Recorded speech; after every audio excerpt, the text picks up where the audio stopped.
ജനവാസ മേഖലകളിൽ നിരന്തരം വർദ്ധിച്ചുവരുന്ന വന്യജീവി ആക്രമണങ്ങളിൽ വനം വകുപ്പിനെതിരെ സിറോ മലബാർ സഭ നിഷ്ക്രിയവും ഉദാസീനവുമായ ഭരണകൂടത്തിന്റെയും കാര്യക്ഷമമല്ലാത്ത വനം വകുപ്പും കാരണമാണ് ഇത്തരം സംഭവങ്ങൾ ആവർത്തിക്കുന്നത്.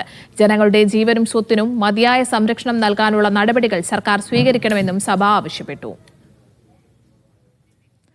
നിതിൻ സേവ്യർ വിവരങ്ങൾ പങ്കുവയ്ക്കാൻ ചേരുന്നുണ്ട്. നിതിൻ, സഭയുടെ വിമർശനം വിശദമായി.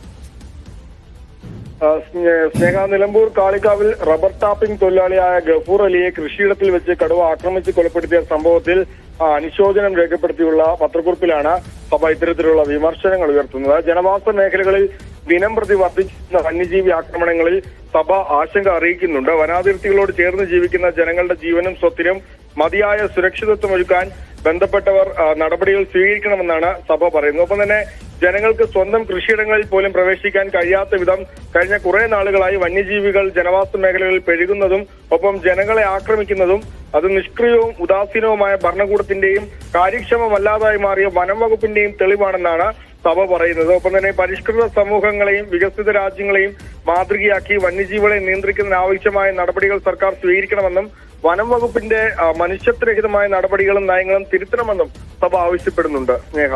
ശരി നിതിൻ.